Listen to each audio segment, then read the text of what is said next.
What's going on, guys? Welcome back to A&E Podcast. Let's get right into the very beneficial. Well, like something like that. Good. See, and it's clear. And you're spilling it all over his Cans are hard to All Alright, ready? Because I was just like, oh, look at them. Good for them. What's your favorite or best performance? Who would you say are your favorites personally? Who is your favorite person to call? And also, if there's a difference, who's your favorite person to watch live? If it's not the same thing, what was your favorite call there? Definitely my favorite so far. This is my favorite performance.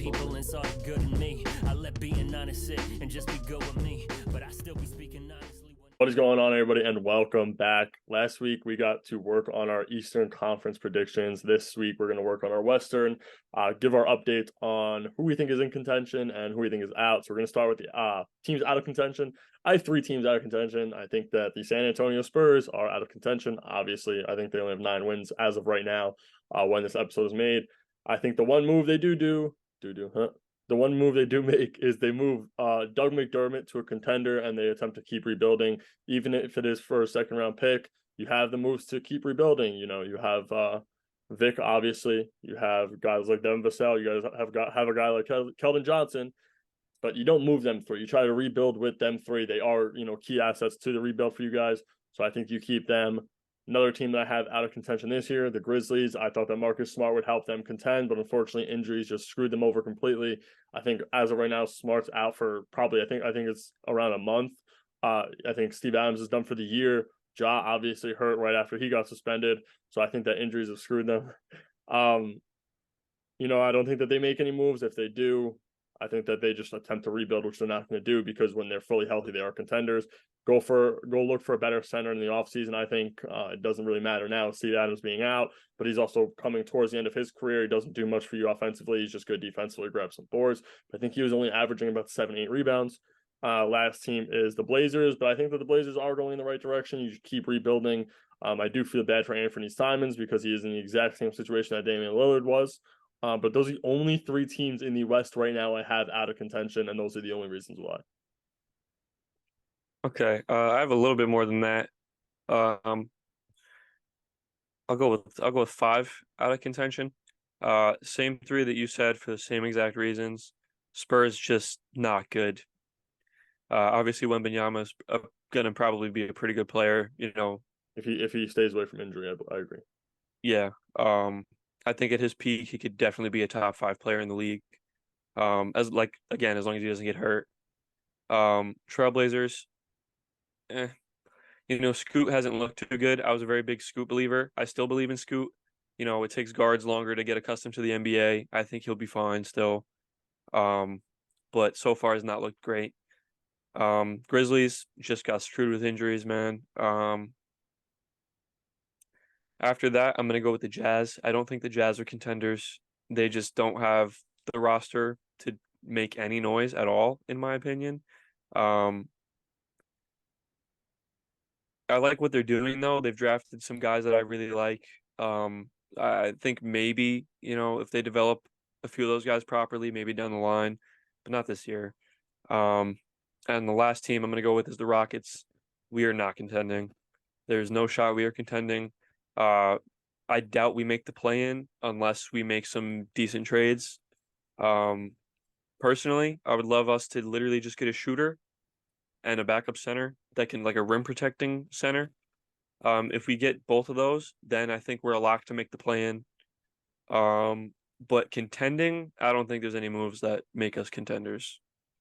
So I actually have you guys in the contention. And I have the Jazz in contention, and my one note here is the Jazz are in contention if they do not move on from Laurie. I think that, again, I don't think they win it. I think they're in contention. The Western Conference is a lot heavier than the Eastern Conference is this year. I think they would have to make a big move. Don't know what that move would be. I think you'll look for a center. Don't think they have the center right now.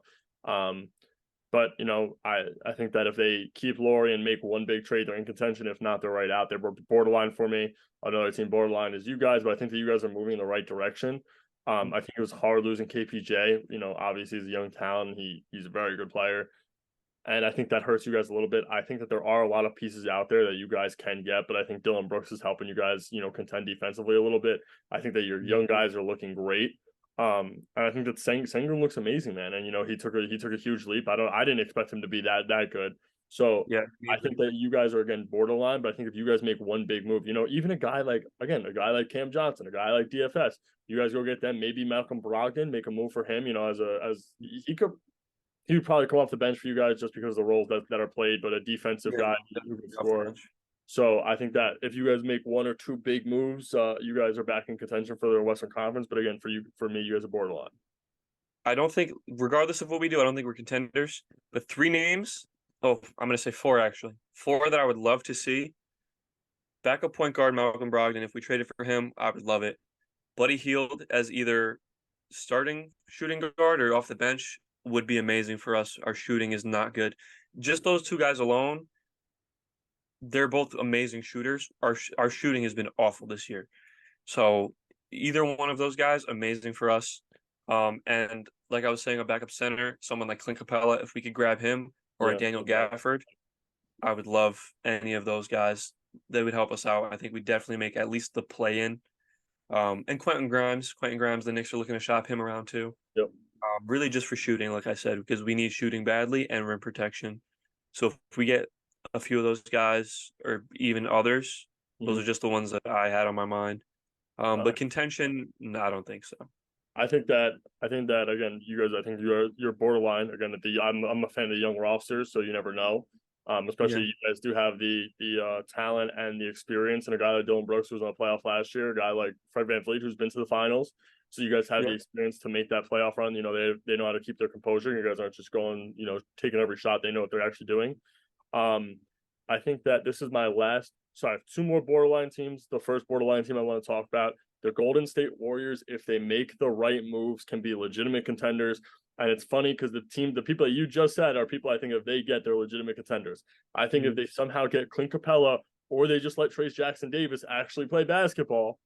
Trace Jackson Davis is really good, man. I think if they let him play, or if they get Clint Capella, they're in a better spot. But I also think that I don't know what's happening with Draymond. I don't know if he's going to continue to play basketball or not. I know that he said he's coming back, and they've talked. I believe he's playing a few games, but they want to move on from Kuminga. You dump Kuminga at this point. He doesn't want to be there. You guys don't really want to play him in clutch moments. He's a young guy. Send him to a team that's rebuilding. Either get a pick or get a player that you could work with.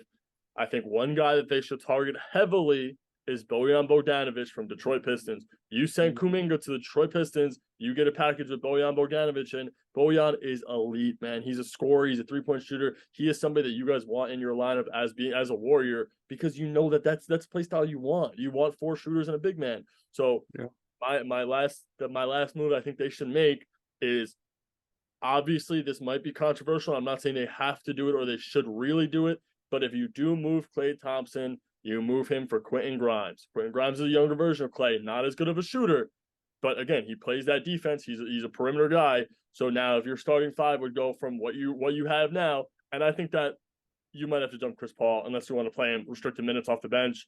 He's the vet that has the leadership and whatever you want to say about him. He's having a really bad year this year. But I think that if your starting 5 goes from what the starting 5 is now to Steph Curry, Quentin Grimes, Bojan Bogdanovic, Wiggins, and Clint Capella, you're in a better spot there. I think that defensively it hurts without Draymond there, your power forward, and Bojan being there. But again, if you want to throw Wiggins on a guy like Tatum if you play them, or obviously it's harder, but a guy like Giannis, a guy like LeBron, he doesn't have the physical body to do it, but he has the height to do it.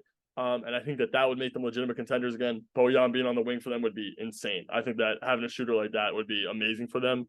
And again, you don't know what's going to happen with Draymond. Draymond's not the player that he was when they were in the finals shooting threes anymore. So if you get a guy like Bojan, even if Draymond does play, Bojan comes down for the offensive stretches and Draymond goes in for the defensive stretches, you're in an amazing situation there.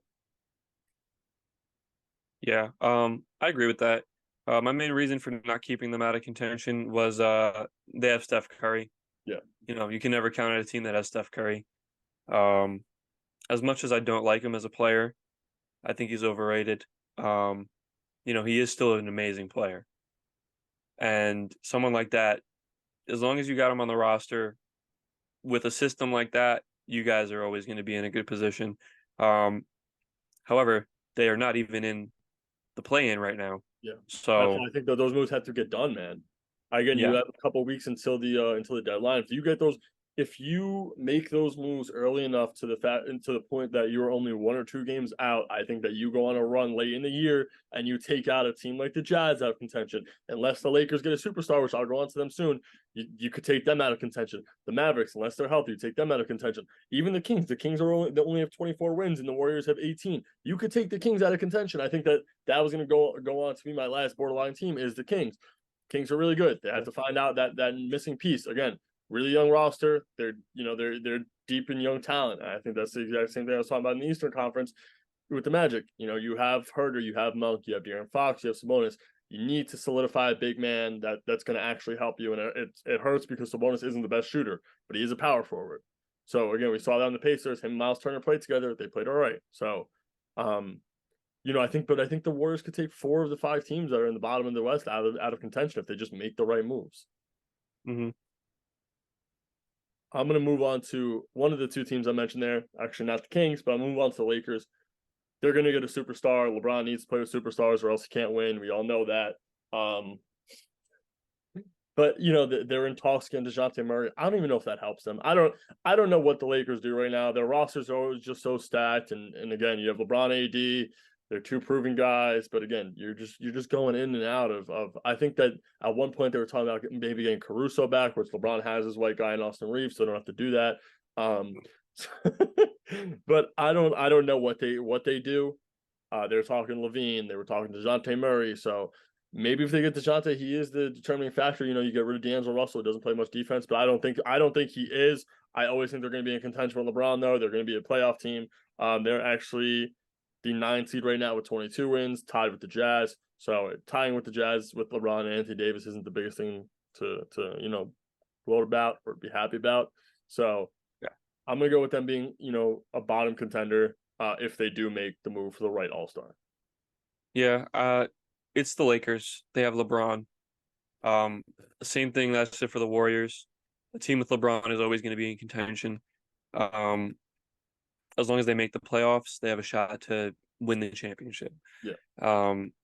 They made it to the Western Conference Finals last year. Yeah, and they got 4-0. Yeah. Western Conference Finals with almost the same team they have now. The same core at least. Yeah, I think they wanted Bruce Brown was another guy they were talking about, but I don't think it makes sense to bring in Bruce Brown unless you get a star that helps you guys actually contend. Bruce Brown's not the determining factor for your team to go to the finals unless you're a team who plays in the right way, which I don't think they'll do. No, I think they just have not had any type of consistency since LeBron's been there. Yeah. Besides like him and AD, those are the only 2 players that have been on the team since LeBron's been there. Has there anybody else stayed more than a season? I guess Austin Reeves. I think this is D'Angelo Russell's 2nd season there.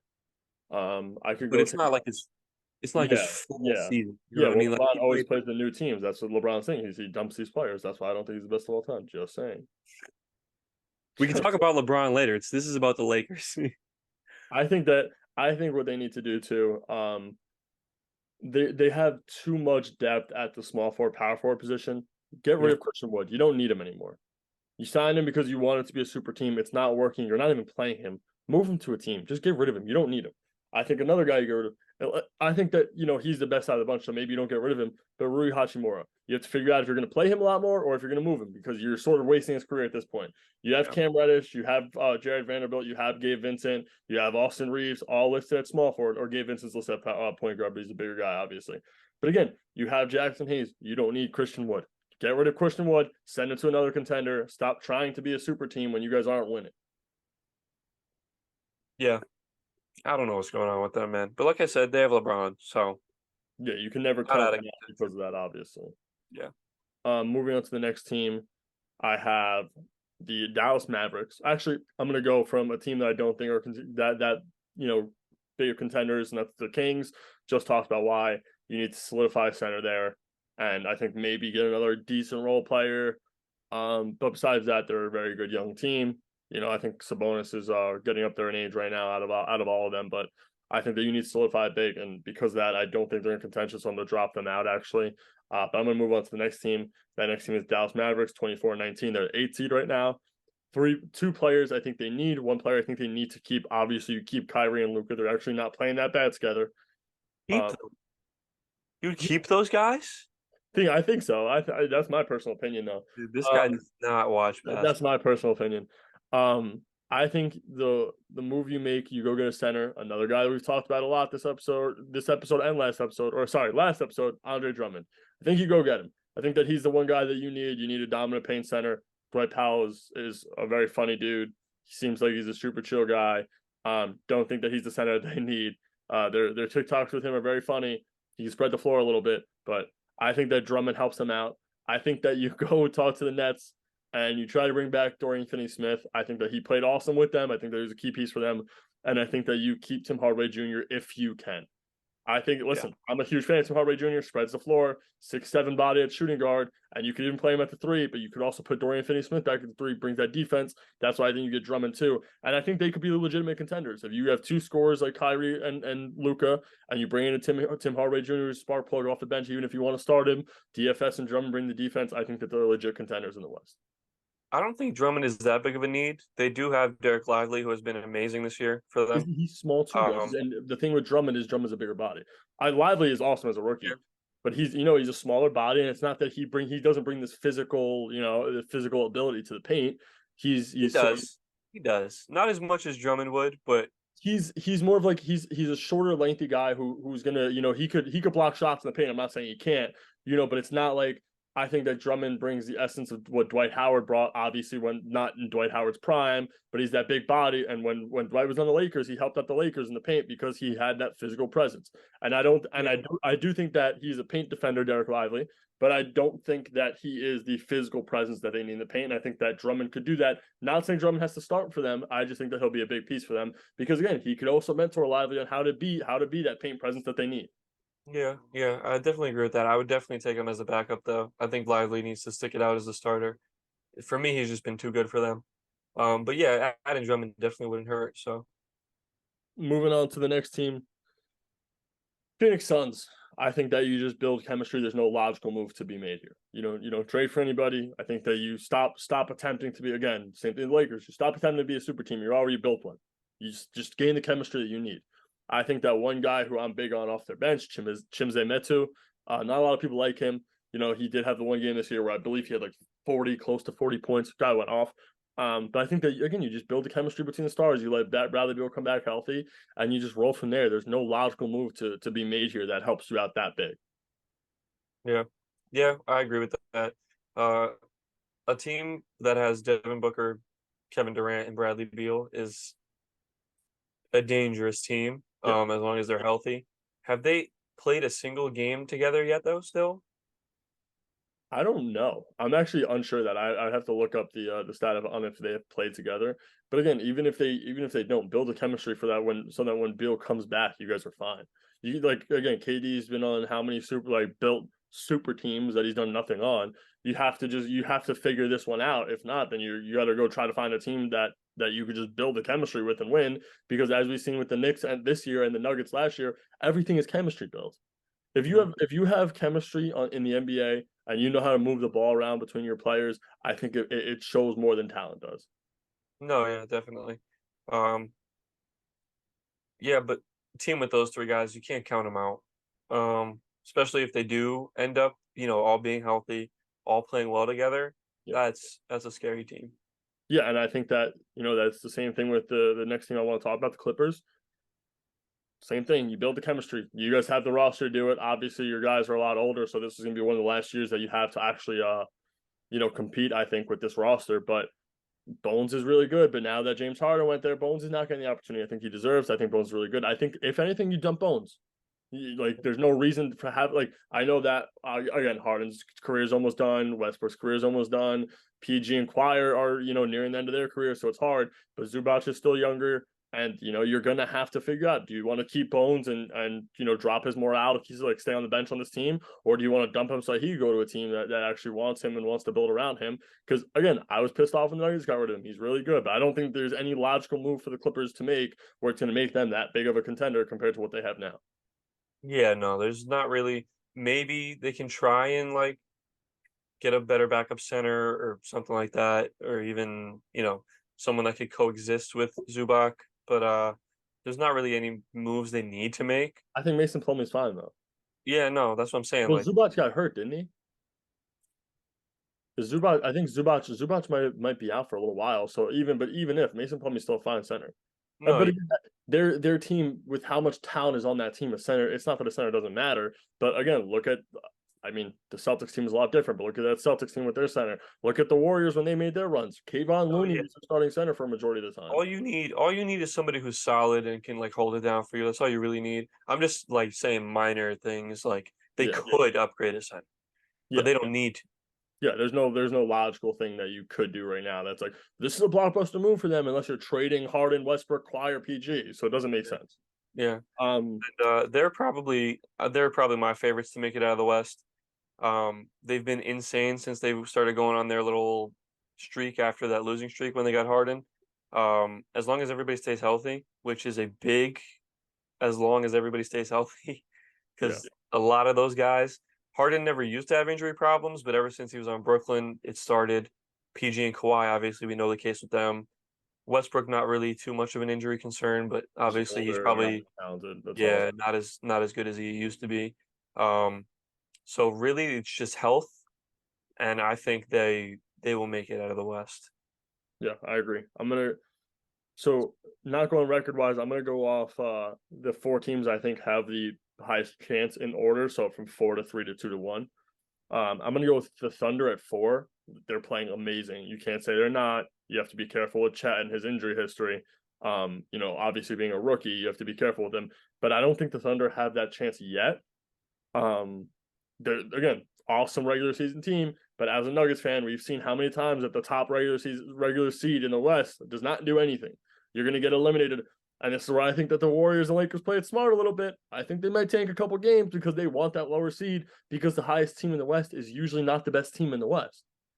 Again, the Nuggets had their time where they did go to the Western Conference Finals. They played LeBron in the bubble. I believe they were the one. LeBron was either anywhere from the 6 to 8, and they ended up meeting in the Western Conference Finals. And we ended up losing. Why? Because that team was they were sitting their players out, and they do this. This is what they do. Those guys miss games. That comes to the end of the year when they're either playing team or the last seed, and they're going to take out that one seed. So I think that's hard. The Thunder could be the one seed all they want. I don't think that Shea is ready to take a team to the finals.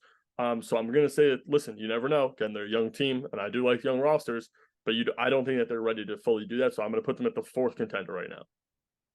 Yeah, I pretty much fully agree with that. I think they're too young, not experienced enough to make an actual finals run.